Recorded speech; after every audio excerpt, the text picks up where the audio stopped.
My name is Hamisi Turan. I'm the Dean of Students. I also am the head of counseling. A little bit about tonight in our counselors. We have all four of our grade 10 through 12 counselors, Mr. Holman, Mr. Seaman, Ms. Cranston, who just replaced Ms. O'Hara, and Mr. Fluharty will all be presenting tonight.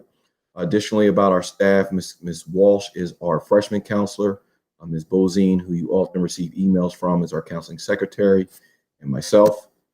Our goals for tonight is really just to seek a unified effort. Our goal is to have everyone on the same page, our student, parents, and counselors all working together collaboratively to come up with a common plan. We also will review Naviance for our students. We will talk about our counseling website, which has additional resources. And we will have our post-secondary education plan and just a guide to kind of help you navigate through all the systems. So without further ado, we will start with Mr. Seaman. Hi, everyone. It's great to be with you tonight. My name is Bill Seaman. This is my 15th year as a high school counselor. It's my 8th year as a school counselor at Haddonfield Memorial High School. As are the other counselors, I greatly look forward to working with your sons and daughters on the post-secondary planning process. My part of the presentation is going to place focus on the Naviance student website, which is an extensive resource for college and career planning. Now, the Naviance website can be accessed through the high school website, and students will log in using a username, which is an email address, as well as a password. Now, I thought the best way to talk about the Naviance website would be actually to explore it together. So I'm going to move on to the high school website. And first, I'll point out a few things here, and then we'll move on to the Naviance login screen and into the Naviance program. So I'm clicking on the counseling tab. And in the counseling website, I'll click on the students tab and just want to point out a few things that are on the 11th grade link there. On the left side there's a link to an 11th grade monthly planner, which will list tasks that students can complete at various points in the junior year. There's an 11th grade Naviance checklist, which involves a number of tasks that they'll complete in Naviance, which we'll look at together in a little bit. It also has a link for the post-secondary planning guide, which Mr. Holman will highlight later in the presentation. Going back to the Students tab, I'm going to move on to the link for NCAA, where you can find information about the NCAA Eligibility Center, which is an organization that determines eligibility for college athletics. Down towards the bottom, there's a link for the NCAA website, which is where a student can create an account, and they can review information about eligibility in terms of core coursework, GPA, and test scores. Let's move on to Naviance now. Here's the link for Naviance.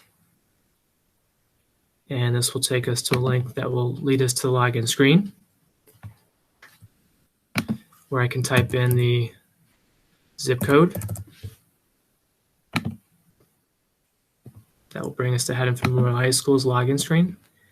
And click Students. And this is where a student would log in. Now, students have been provided with their login information, but we understand that they might forget it from time to time, so we suggest they try to keep it in a safe place. But if they need to be reset at any point, we can always help with that. So they should just reach out to their counselor. So let's pretend that I logged in and I successfully made it into my Naviance account. I set up an account with my name in it so we can explore it freely tonight. So this is the home screen. And if we follow it down towards the bottom, just want to point towards a list of resources and links that are provided there. There are links for the testing websites, ACT and SAT. There are financial aid websites, the FAFSA, free application for federal student aid, the state financial aid website, Higher Education Student Assistance Authority, their scholarship websites, various websites that students might want to know are there. Move back to the home screen. On the left, there are various Twitter handles for accounts that students might be interested in following.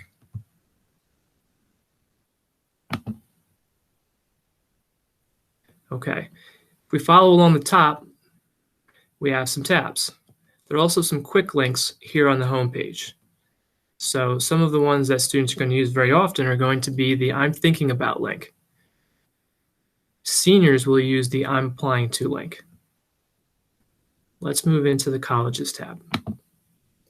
We'll go to the home screen. And if I scroll down a little bit, we'll see the part that seniors will use when they're working through applications, requesting recommendations, and transcripts. On the left side, we have some scholarship information.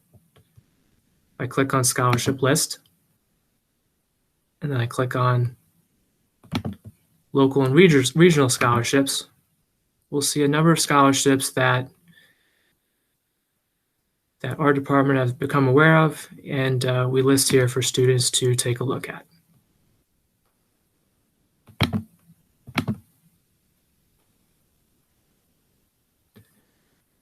Down towards the bottom, we have a section for college visits.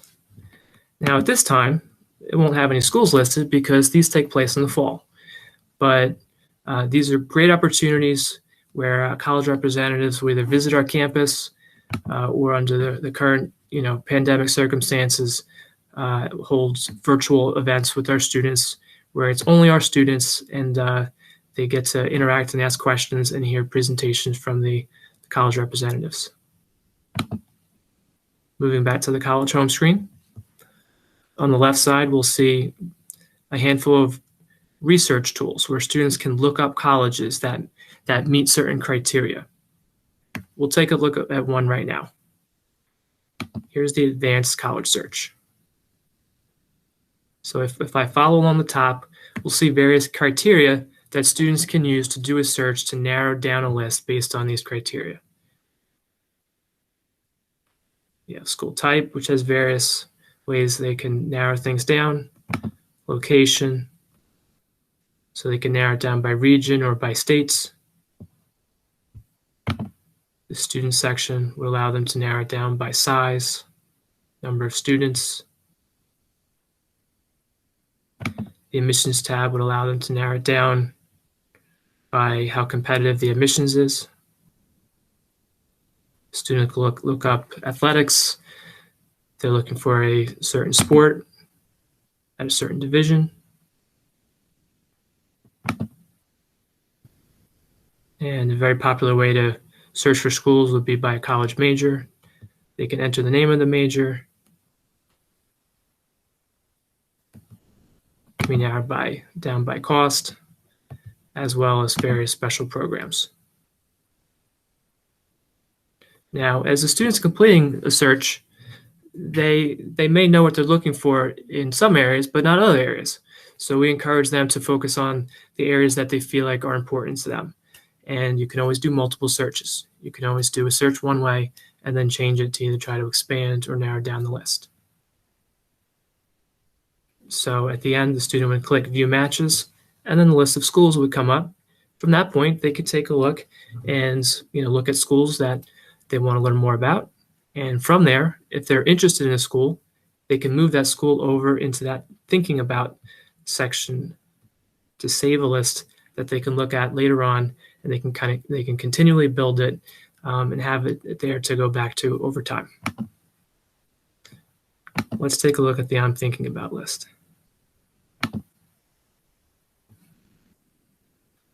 So let's say I had done some research and I found some schools that I liked. I have a wide variety of here. We have a county college. We have several state colleges. We have an Ivy League school. We have a vocational school. If somebody's interested in becoming a chef or a pastry chef at Culinary Institute. If I want to go from there and I want to take a look further at a school, let's say the College of New Jersey. I click on the school.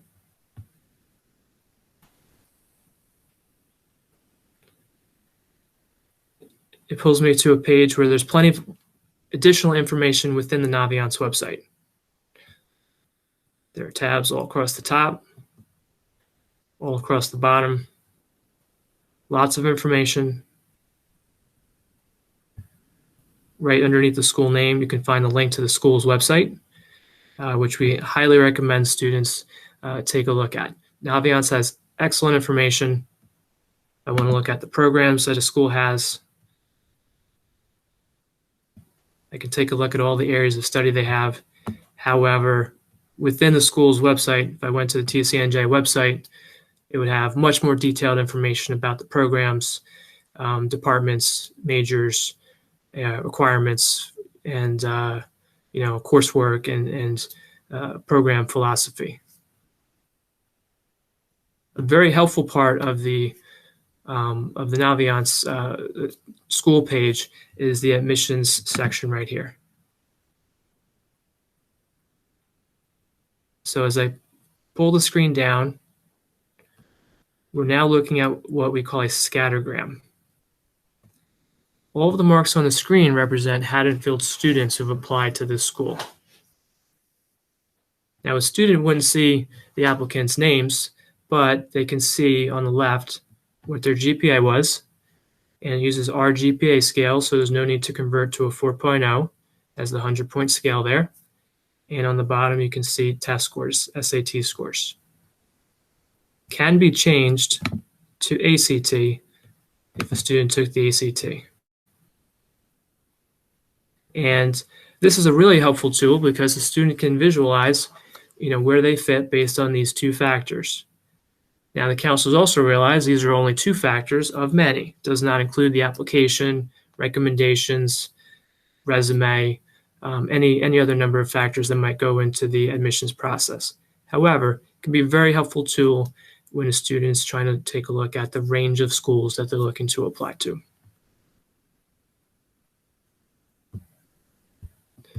Okay, so I think that wraps up the colleges tab. Let's take a quick look at the careers tab, and that's also going to lead into Mr. Fluharty's presentation because he'll be discussing career planning as well. So on the left side, there are some ways to explore careers. If I know a career that I'm looking for, I can type it in. And from there, if I click on the career, it'll have all kinds of information about tasks that you have to complete, type of education that you need, wages. It'll take you to potential majors, and also similar careers that you might also find interesting if you were looking for that career. Some others that are similar might be in your ballpark as well.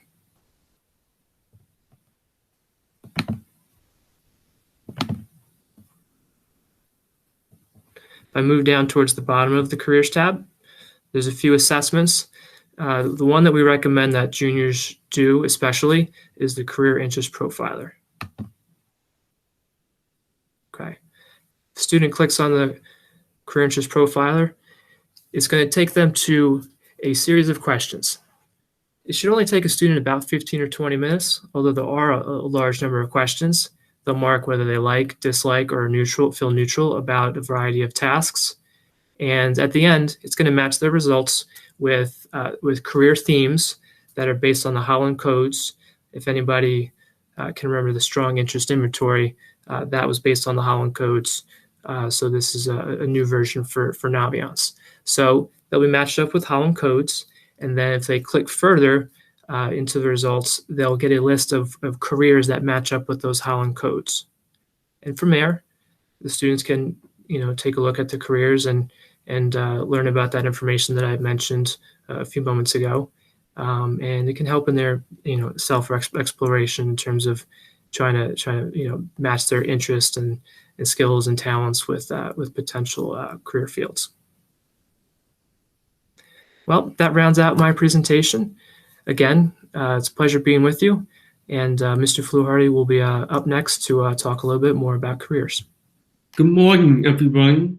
I'm Stephen Fluharty, and I've been a counselor. I hadn't been for about 5 years. Many of you probably remember me when I was a freshman counselor, and we worked together to help your child transition to high school. And now tonight we're going to be talking about how to support your child while they're transitioning from high school to the real world. I like to think of it as a circle of life in a way. My PowerPoint will cover a little bit about how to pick a college major and discovering career opportunities. In my experience at the council, I know it's a pressing question for a student to really think about what I was majoring in, what career path I should be thinking about. I could create some sense of anxiety and concern. I totally get that. And in my experience, I find that having conversation with many different people could be quite powerful.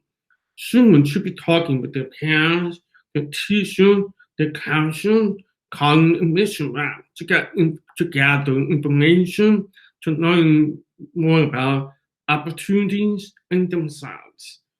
In my conversation with the council, I'd like to ask open-ended questions that allow students to really think about themselves. My question could range from helping students to focus on strengths, interests, values, while reviewing their academic performances. My question can range from how they're doing, how they're doing with clubs, sports, classes, and then conversation tend to get a little bit deeper into what classes they really enjoy and why. You have to find out why they enjoy those specific classes, and that can help to pinpoint their skills and talents that they have. And those skills that can be very helpful with their career planning. When you ask questions why students really enjoy those classes, it could be because they like to solve math problems, computer coding, working in labs, reading writing critically, arguing, debating in classes, and collaborating with other people. Those are the skills that they want to build on to help with their career.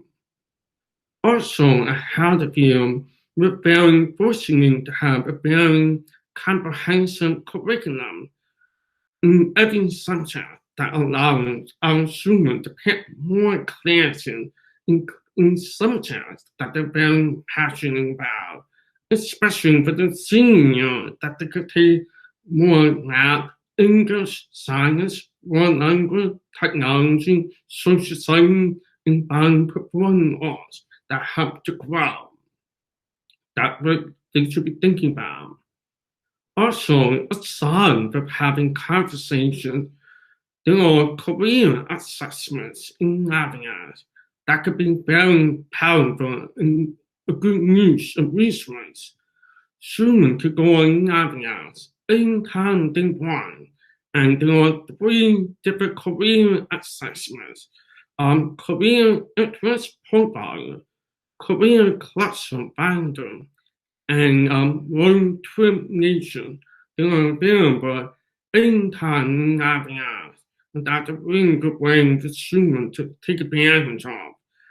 And when students complete these career assessments, they can request an appointment with their counselor, and we are always available to meet with the student to go over these career results and help to interpret it for them. That's a really good opportunity for them to do that. And remember, I always say to students, but when the professional, nothing else, it's actually cool. Also, developing flexible educational plan.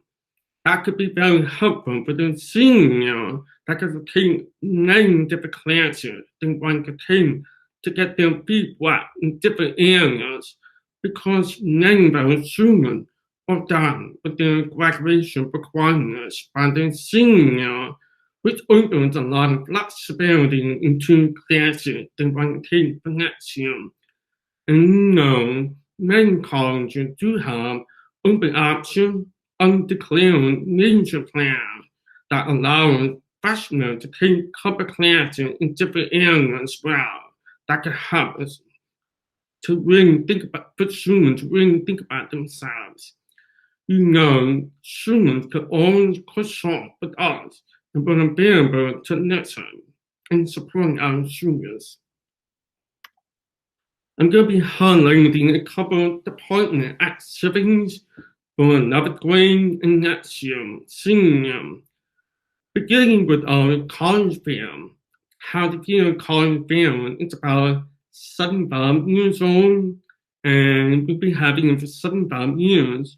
And we get about 18 different college admission routes coming to Haddonfield, and they're using having the gym, library, and cafeteria. It's a great opportunity for families to meet with admission rep and get their question answered. Plus, the admission reps give out really cool information at the college fair, kind of like this. That can help. I'm kind of becoming a collector myself too. And unfortunately, this year, we couldn't have it due to COVID. We are hoping that we'll be able to open in October of 2021. We have a wait and see. But there is another option for students to connect with college reps. We have college admission reps coming to Haddonfield between September through December. These college admission reps come to Haddonfield, meet with students in small group settings. The admission rep tend to give an overview of the college, picture the campus, academic programs, campus life, sports, clubs, studying abroad, internship opportunities, financial aid, and admission requirements that they get a lot of information.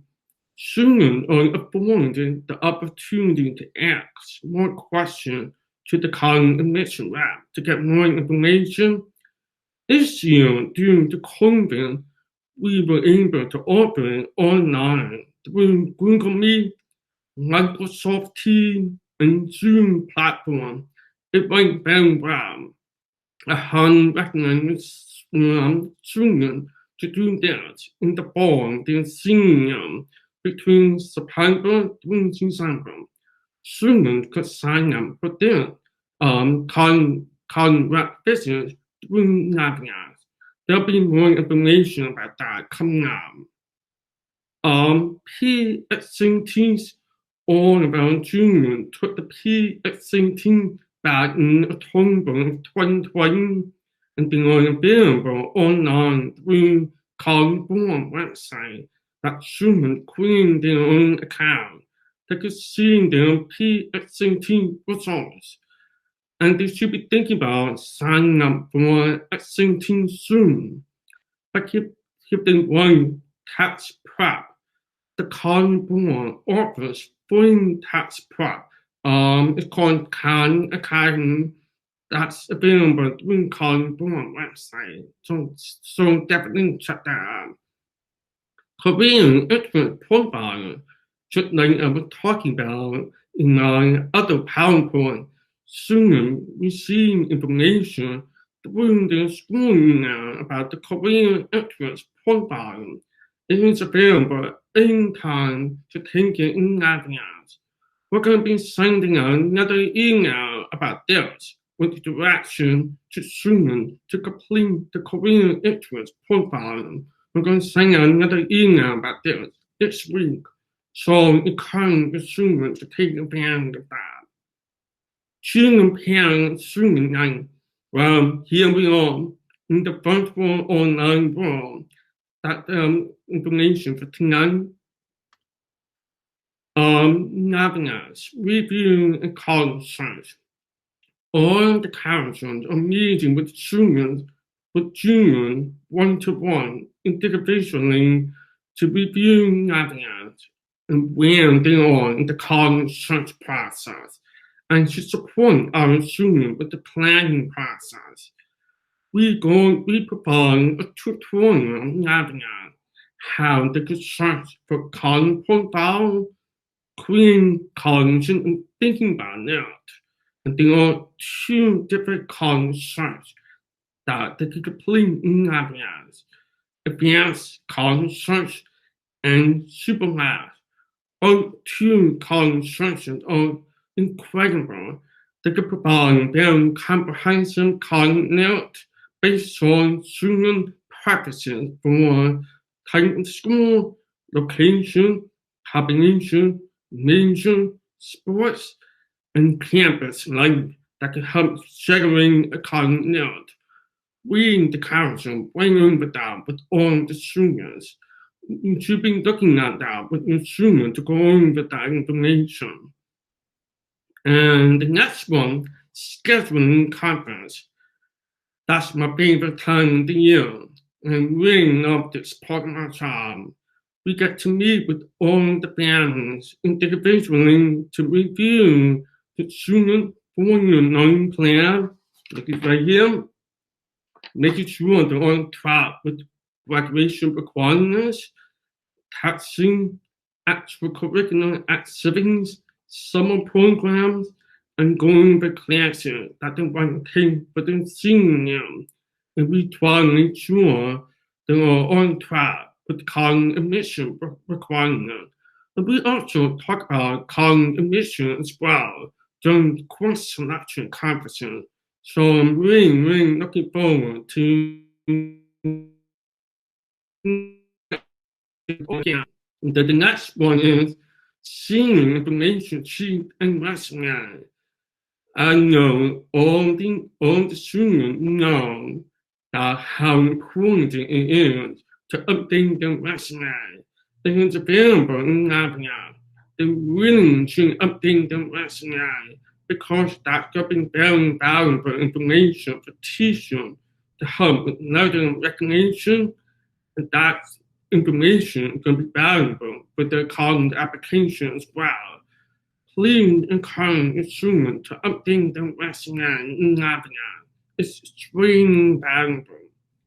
And they'll be completing senior information sheet. It's kind of like a broad sheet highlighting the student's strength, talent, and a little bit more insightful questions for students to answer. We use all the information with the senior information sheet to help us in teaching with their learning recognition. That will be available probably by April and May that they should complete the senior information sheet. Also, we have the option for parents to complete a broad sheet for their students as well. That will be available in April 9 through Navia. We usually communicate about this through email. So keep an eye for information about those. Thank you, and I look forward to working with all of you soon. Hi, I'm Jeff Holman, and I also would like to welcome you to this evening's Junior Parent and Student Night. I will be picking up where Mr. Fluharty left off. He has taken you through the major activities of the junior year. I will start with the summer after the junior year and highlight some of our suggestions for that summer as well as for the senior year itself. I would mention that my remarks are to a large extent a condensed version of the Post-Secondary Education Planning Guide, which is a resource that the counseling department has prepared for juniors and their parents. This guide is available in the 11th grade section of the HMHS Counseling Department website. Now moving to the summer of 2021. Rising seniors have numerous options that they can spend their summer doing that will strengthen them as college applicants. One use of the summer could be showing one's maturity, sense of responsibility, and work ethic by holding a summer job. A summer job may be especially valuable if that job relates to a student's academic interests. For example, suppose that I intend to major in business once I reach college. A job in the business world would certainly give me valuable experience. Likewise, if engineering is my potential future major, Working at the local engineering firm in the summer would likewise give me a solid foundation. If education is my passion, if I intend to pursue a career in that field, working as a camp counselor, for example, in the summer, would give me experience in interacting with younger children. Another very valuable use of the summer would be involvement in community service. Sometimes the school year is so busy that finding time to be involved in service is difficult, but the summer may present some students, at least, with more opportunity to engage in service activities. Again, service could be especially valuable if it relates to a student's academic interest. For example, suppose that I intend to be a science major, perhaps I would volunteer at the Franklin Institute or a local hospital. Suppose that history is my passion, I may volunteer at the National Constitution Center in Philadelphia, or I may wish to volunteer at the Historical Society of Haddonfield. If I love animals, I may wish to volunteer at the Philadelphia Zoo or perhaps a local animal shelter. Those students who have a special talent can stand apart from other students in the application process. Many students are strong academically, but may lack the special talents. Therefore, if I can enhance my athletic or musical talents by attending a summer camp, that experience can make me even more desirable as a potential member of a college's sports team or musical groups. Sometimes visiting colleges in the school year would be ideal because you get to see, as a visitor, actual classes in session. You get a sense of what the college is like during the school year, but the reality of family schedules sometimes limits the availability of time to visit schools during the school year. Therefore, college visits may often happen in the summer.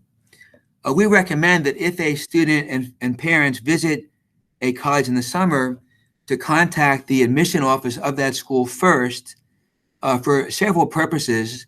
Number one is there may be special activities available that a visiting family could participate in, but also colleges may, to some extent, consider a student's level of demonstrated interest in making admissions decisions.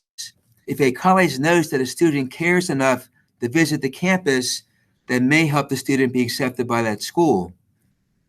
During the visitation, we would recommend that the student take notes and take pictures of any features of college life that stand out to that student. Often students are asked in a college essay to indicate why the student is applying to that particular school. If a student took good notes during the visitation about those features of the college that were especially impressive, that student can write a very specific and compelling essay on the topic of why is that college one that I am applying to. On the topic of essays and applications, the senior year is obviously very full of activities. It's a lot of hard work, but also a lot of fun.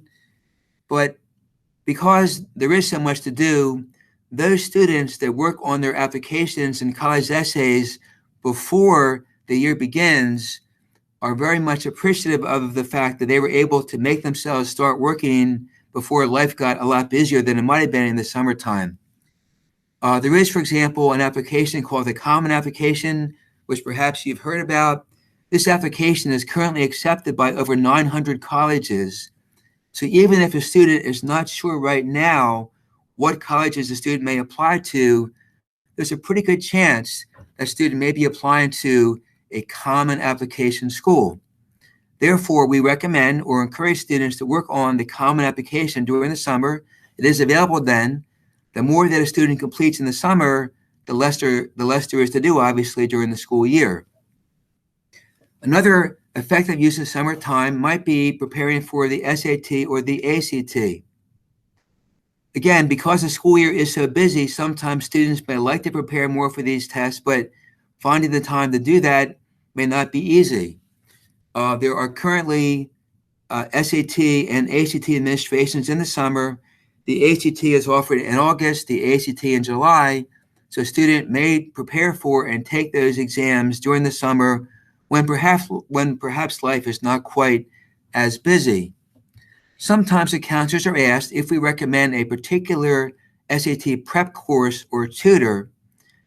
Certainly, many tutors and prep courses are very reputable, and by no means do I intend to demean those options for preparation. However, at the same time, prep courses or tutors may cost a family hundreds or even thousands of dollars. So during a pandemic especially, it's hard for me to push especially hard to encourage students to take a prep class or to work with a tutor to get ready for these exams. I have found that the one student I can think of who improved the most out of all my students I've ever counseled on the SAT did not spend 1 cent on preparation. She went to the SAT website and she did all the free preparation available through that site. The College Board has a partnership with Khan Academy, and that student raised her SAT scores in both math and reading by several hundred points just because she had the self-discipline to sit down and make herself go through the free preparation rather than spend a lot of money on paying someone else to lead her through that preparation process. The final use of the summer that I might mention is very valuable would be independent reading. Sometimes even those students that take a prep class find that it's hard to raise their verbal scores, their reading and writing scores, if they had not read extensively. Our prep courses tend to benefit math more than reading. So again, reading is the best way, in my view, to improve reading scores. The more a student reads, the better skills the person develops, both in reading and in writing. In addition, students are occasionally asked in an interview or an essay to discuss a book recently read. So if the student has read some excellent literature in the summer, that could be a topic that would be discussed in an essay or an interview. Next up, I'm going to discuss during the senior year different options a student may have in the application process. So one thing I would emphasize is that there's no one timeline that's right for everyone.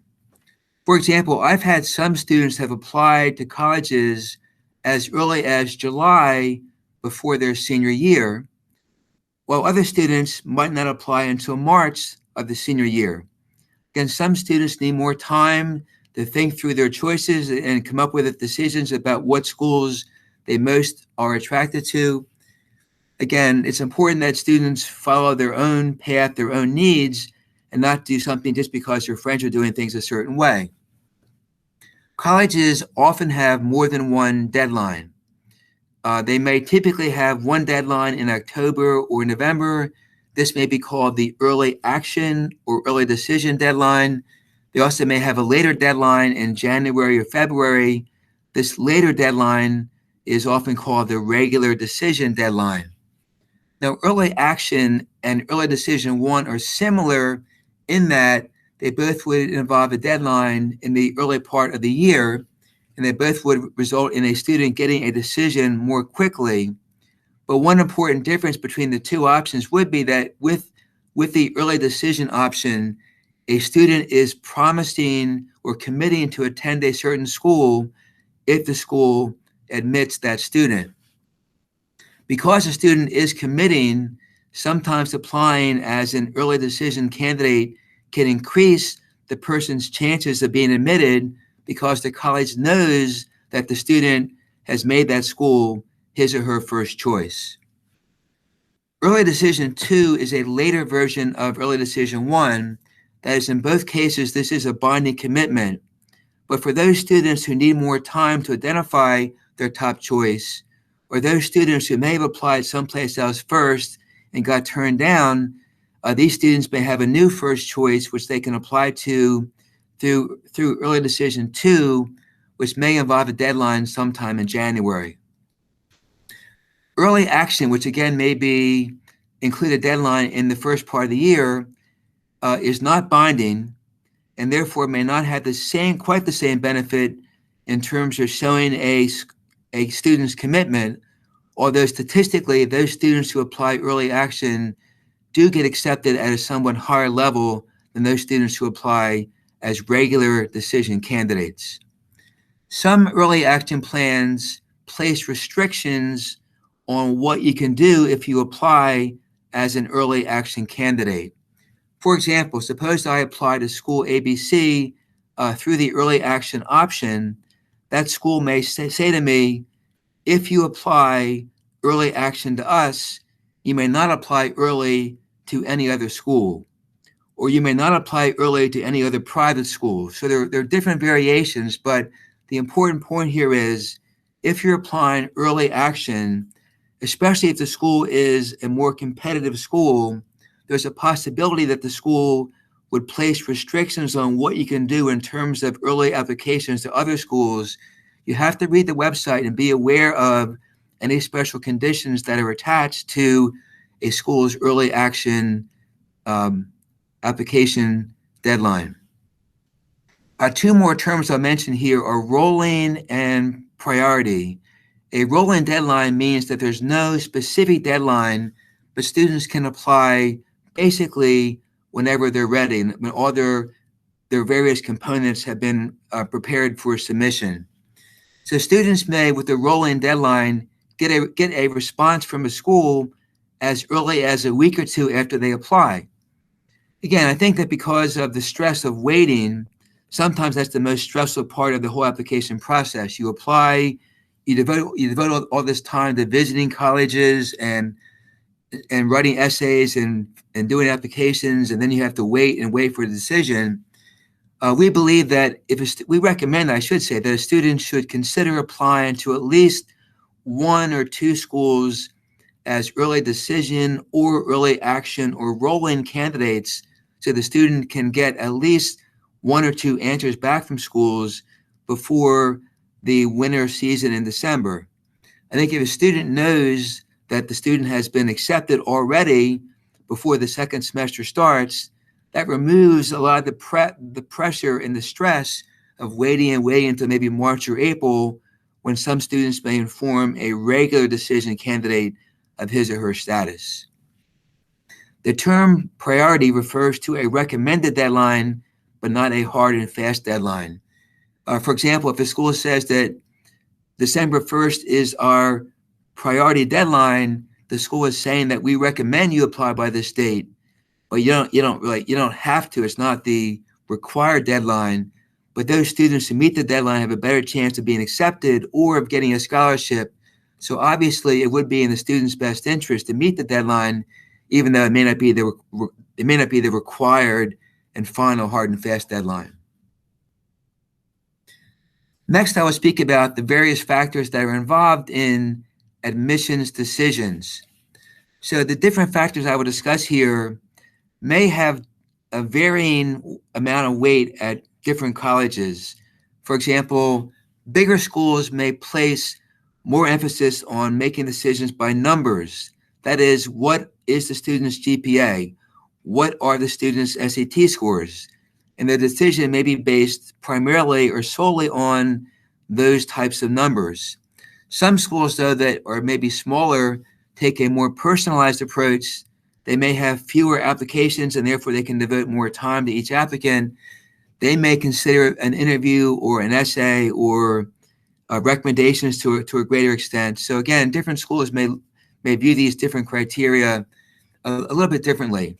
But let me talk about each of them and mention some of the key points about each one. So whether a school is large or small, consistently through the years, and this is not surprising, grades have been the number one most important factor in admissions decisions.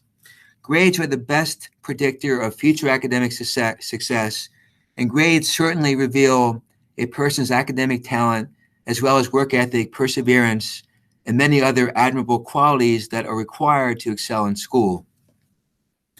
Second, after grades, would be the strength of a student's courses.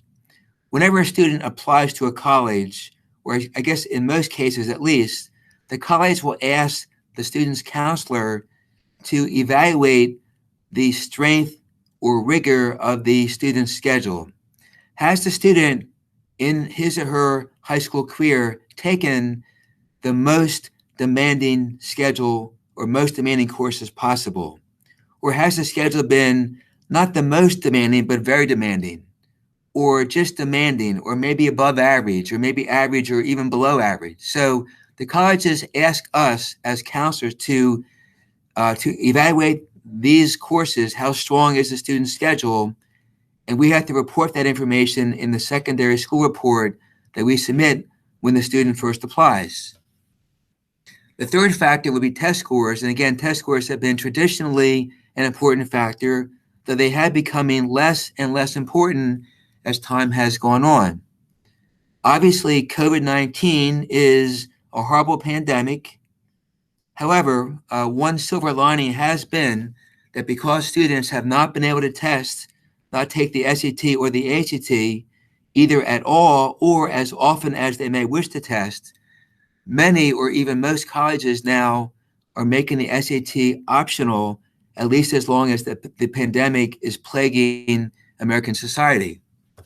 Therefore, those candidates who test well may choose to submit their test scores and therefore enhance their application, while those students who are not good test takers may choose to not submit scores, and these students may be judged by the other criteria rather than by the test scores. Again, these other criteria will include the quality of the students' applications and essays, and this is one of the major reasons why we encourage the students to start so early in the process, not wait until a week before the deadline, but start in the summer, even in the spring before the senior year, and therefore give yourself as an applicant the most time to do a great job, to think about what you're saying in the essays, to get feedback from your friends, your family members, your counselor, your teachers. A lot of people can give you feedback and help you present yourself in the best possible way, and this process works the best, again, with an early start. As I mentioned, the interviews can be a part of the admission process, especially with smaller schools that have the ability to interview the candidates. The interviews may be conducted by either an admissions counselor or by an alumnus or alumna of the college. Those students who feel confident in their personal skills are very well served by interviews. And in my experience, the great majority of my students who've had interviews have benefited in that they can prove or show that they are more than just a bunch of numbers on a transcript. They're real people with outstanding personal qualities that come across in a personal interaction. Colleges want people that will contribute to college life by being more than just good students. Therefore, those students who have a record of contributing to the school's student government or sports teams or orchestra or drama club productions or whatever the case may be, whatever activities a student is involved in, whatever types of service the student may perform in high school, these are important factors because the college will know that the student is likely to be involved as a college student in more than just going to class. That student will be involved in student government in college, may play on a college's sports team, may be in the school's drama club productions, etc. So again, extracurricular activities and community service are especially valuable for those schools that do value involvement in campus life. We have spoken previously about the value of jobs, how jobs can demonstrate a student's sense of responsibility, work ethic, and level of maturity. To me, holding a job in the school year is especially impressive because a student must balance the often conflicting demands of work responsibilities as well as academic obligations. My next topic in the list of criteria would be recommendation letters. Again, recommendations may play a different role at different colleges. Some colleges, like Rutgers, for example, don't even want letters at all. Other colleges may require as many as 3. As counselors, we write letters for all of our students. We do that automatically. Students do not need to even ask us to do that. And we take pride, to be honest, in preparing the best letters we can on behalf of our counselees. We gather information from a wide variety of sources, from students themselves, from their resumes, from parents, from teachers. We compile this information and try to present a comprehensive and coherent picture of a student's many academic strengths and personal strengths, as well as extracurricular achievements. A student may also ask 1 or 2 teachers for letters to highlight a student's contributions to various courses. We recommend that a student ask a teacher for recommendation at the end of the current year, the end of the grade 11 year. The reason for that is, number one, a student is most likely to use a junior teacher who has had the student for a full year prior to applying. And number two, some teachers would prefer to do letters in the summer when they have more free time. So asking the teacher before the summer begins is a courtesy that the teacher may appreciate, and give the teacher a chance to decide when to do his or her letters, in the summer or in the fall. Again, not all letters are requested at the end of the grade 11 year, but in most cases, that would be the recommended scenario. They ask the teachers that at that time. In addition to the required letters, again, the number of required letters could range from 0 to 3. Sometimes students may choose to submit an additional letter. I would recommend no more than 1 additional letter. I think sometimes submitting too many letters can become annoying to a college. And I think if another letter is submitted, it should be submitted from someone that knows the student in an entirely different way. For example, suppose a certain person is the student's athletic coach, maybe club advisor, perhaps could be an employer, maybe a rabbi or minister. So someone that, again, has a different perspective on the student. This could be especially valuable, not someone that may just repeat the same kinds of comments that were given by a teacher or counselor in the school recommendations. Now, sometimes Haddonfield students have become frustrated because of the fact that HMHS is such a competitive school. Sometimes it's hard to stand out when you have so many talented kids that have so many abilities in so many areas. And in fact, because of the high level of academic performance of so many of our students, Haddonfield does not report class rank. We have found that reporting class rank has hurt our students because their rank would be, in most cases, higher at other high schools. So sometimes reporting a rank can be misleading and does not really signify the student's full academic potential. Again, though, we do not report class rank, but we have found that the level of competition within the school has actually been a good thing, in that colleges are aware that our students have been successful in the past and are likely to be successful in the future. Haddonfield students are likely to be on the dean's list. They're likely to graduate with honors. They're likely to be inducted into the Phi Beta Kappa Honor Society that colleges may have on campus. They're likely to be successful in going to graduate school or to get good jobs after college. So really the competitive nature of our school, though it may seem at first glance to be a problem, is actually a benefit to our students, as the colleges know that our students are likely to be successful once admitted from Haddonfield. The next factor is somewhat controversial, in that factors that may not be related to a student's qualifications may play a role in college decisions. Colleges are looking for diversity, and by that I mean they want people from different racial and ethnic backgrounds, from different parts of the world, from different financial backgrounds, people that have different kinds of talents. So let's say, for example, 2 students are applying to the same college, student A and student B. The college happens to be in New Jersey. Student A lives in New Jersey. Student B lives in Idaho.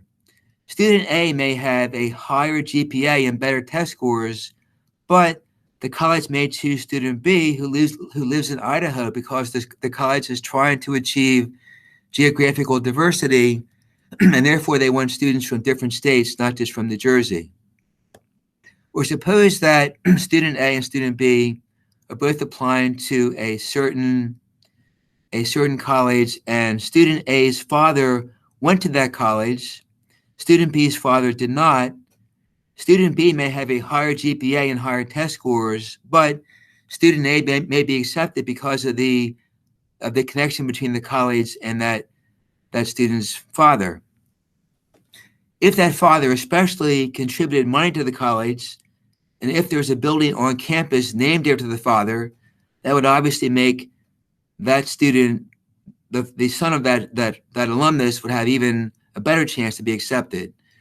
Again, this may seem unfair that students who appear to have lesser academic credentials may not be accepted, and those students who may have, because of geography or religious or ethnic background or alumni connection, some students may get accepted for reasons that may seem in some people's eyes not completely fair. Finally, the last criteria I will mention would be for those students who have special talents in art or music or drama. Those students who are visually talented may need to submit a portfolio to demonstrate those talents, or those students who have excelled in music or drama may need to audition to demonstrate that talent as part of their application process. Next, I will talk about the collaboration among the student and counselor and teacher in the application process. Each of these parties has a role to play. If each party plays his or her role successfully, the outcome is successful for the student. So what is the role of the student in the application process? The student, in my view, has three main jobs. Number one, and most obviously, is to apply. The student is responsible for submitting his application along with any required essays that are part of the application. Certainly, a parent, a counselor, or teacher can help the student in preparation, but ultimately, it is the student's responsibility to submit the application that reflects himself or herself in the most positive way. The student is also responsible for submitting his or her test scores if the student does, in fact, submit scores. As I mentioned, not all colleges require scores. In fact, many are test optional now. So a student may or may not be submitting scores, but if the scores are submitted, it is the student's responsibility to do that. And how is that done?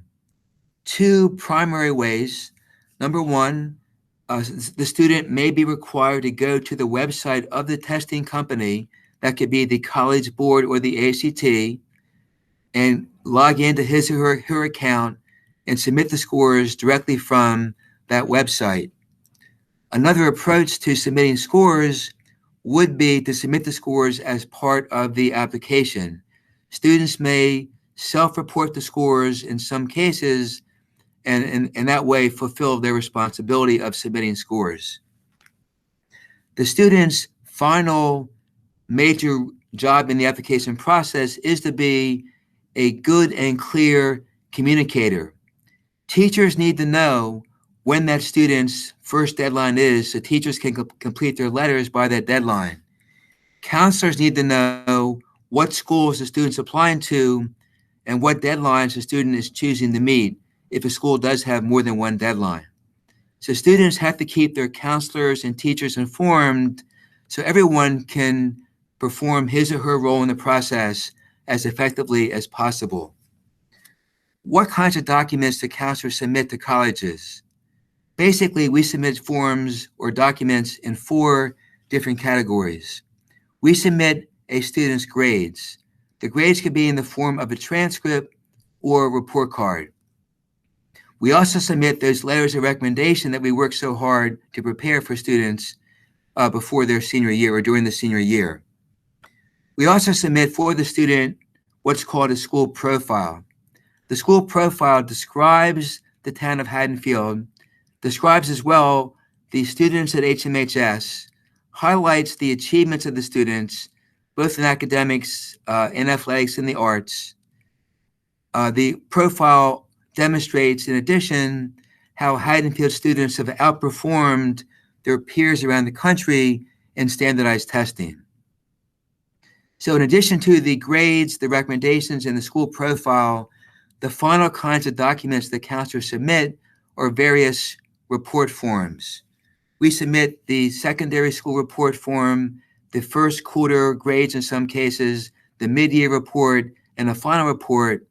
These reports give the colleges information about the school and about the student that help the colleges evaluate accurately the achievements of that student. Finally, the teacher's role is to write recommendations. Once the student informs the teacher about the deadline, the teacher is responsible for meeting the deadline and submitting his or her recommendation and any forms that may be required along with the recommendation.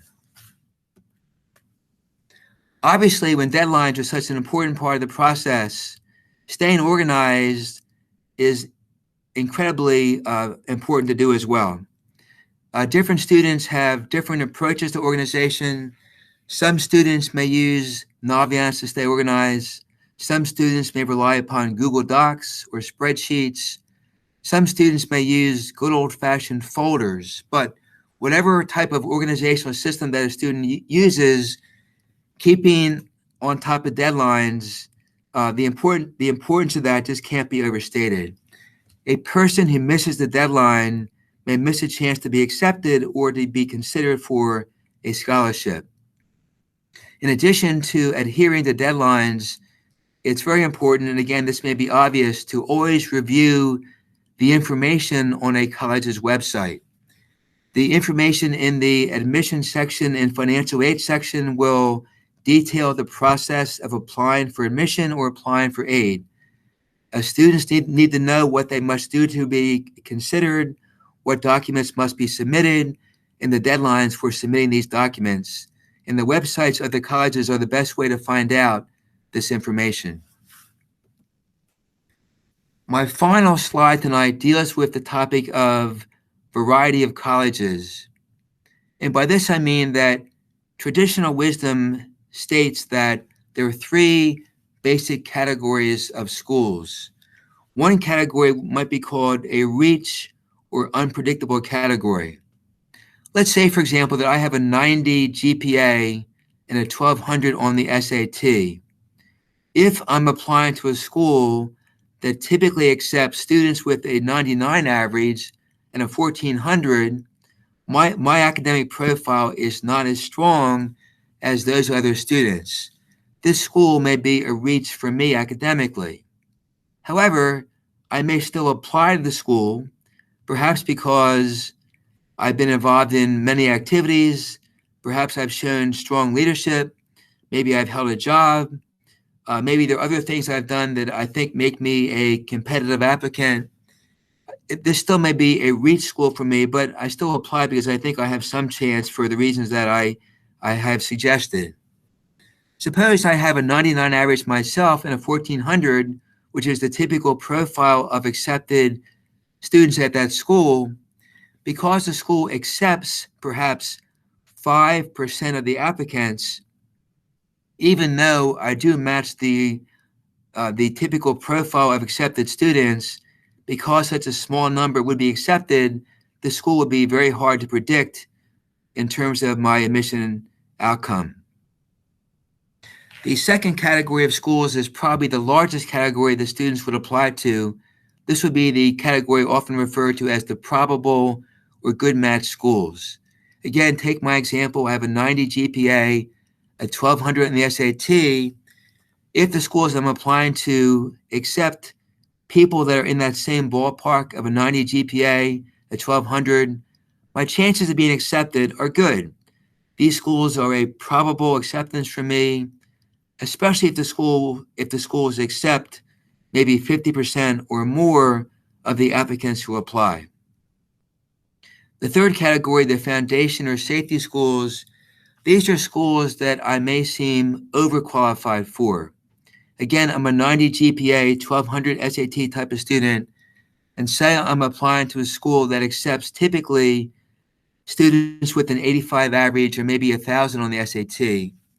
Because my profile is so much stronger, that school will not only likely accept me, but probably offer me a scholarship because I'm going to raise the level of that school academically and perhaps help to raise the school's rankings in those publications that do rankings, because my academic profile will improve the profile of the incoming freshman class.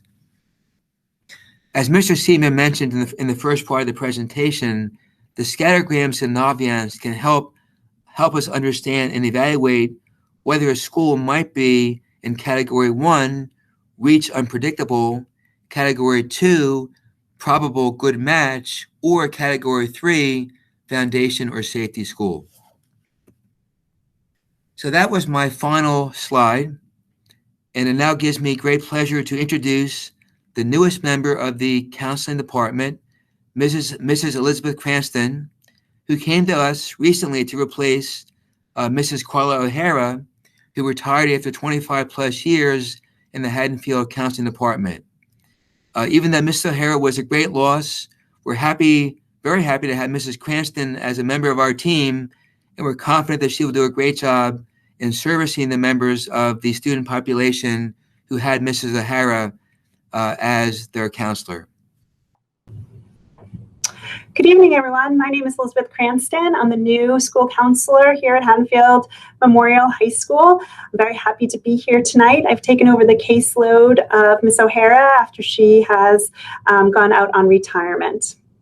This year, I have something very much in common with you all. After 23 years as a school counselor, I also am a parent this year in the process. I also have a daughter who is a junior, and I'm learning a lot from the parent perspective in this entire process. One of the things we want to talk about tonight is connecting to and exploring colleges. In this COVID world, unfortunately, we have some limitations on being able to get on campus and being able to do our traditional tours. But don't despair. There's lots of unique and interesting creative ways colleges are going about getting information out to students, both in person and virtually. Right now, one of the best things to do is to get on the admissions pages of each of the schools that you're interested in and see what the offerings are. They're doing a lot of different things that students can register for at all different times, both during the day, on the weekend, in the evenings, things like information sessions, virtual campus tours, discussion groups and chats. Some schools are doing academic sessions and helping you have sort of like a mini open house within that particular program and what that program is all about. And some schools are even doing virtual interviews that are starting this spring for the junior class. A lot of colleges are also doing in-person traditional tours. Those tend to be in smaller groups now. Some are doing tours that are just on the outside of buildings. So again, get on the websites. You can register for tours. They will give you all the guidelines. And if you're comfortable doing that, that is a good way to go over the next couple of months.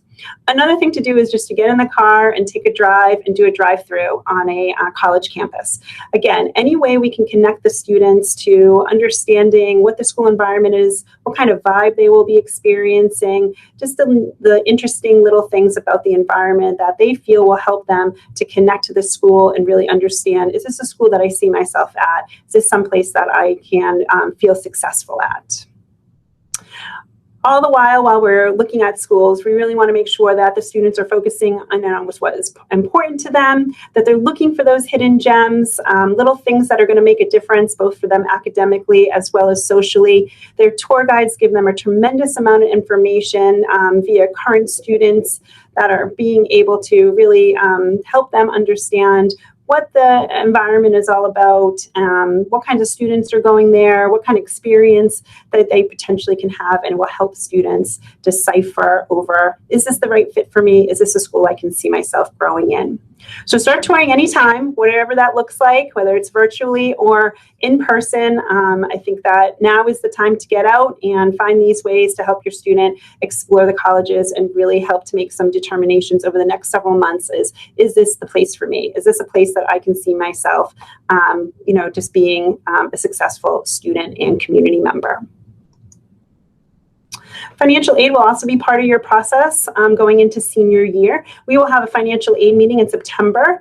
That meeting will sort of get things rolling and allow you to understand all the requirements of the financial aid process. The financial aid process will start with the filing of the FAFSA, which will open up on October 1st of senior year. The FAFSA is the free application for federal student aid. The website is on the screen right now. And what this allows you to do is put in all of your financial information, and the government, based off of that information, will calculate something called the EFC. Expected family contribution. And what this essentially is the federal government telling you how much you can afford to pay for your child's education. And whatever that number is then sent to the colleges of your choice so that they can then determine a financial aid package for students. As an example, a real simplistic example, if a school costs $40,000 and your EFC is $20,000, that leaves a gap of $20,000. And that is what the colleges look to package in terms of financial aid. Some schools will package the entire $20,000. Some schools will fund only part of the $20,000. Every school is going to be different, even though your EFC will stay the same at every school. That package traditionally is based off of need-based aid.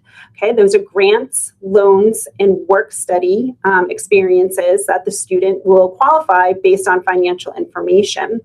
The other part of financial aid could be merit-based financial aid, which is scholarships that students receive through their academic criteria. Most merit-based aid is reviewed automatically through the admissions process. So when a student receives a acceptance letter, oftentimes if they've qualified, a scholarship will be part of that so that you can see how that's going to configure in with the need-based money that is provided through the financial package that they provided.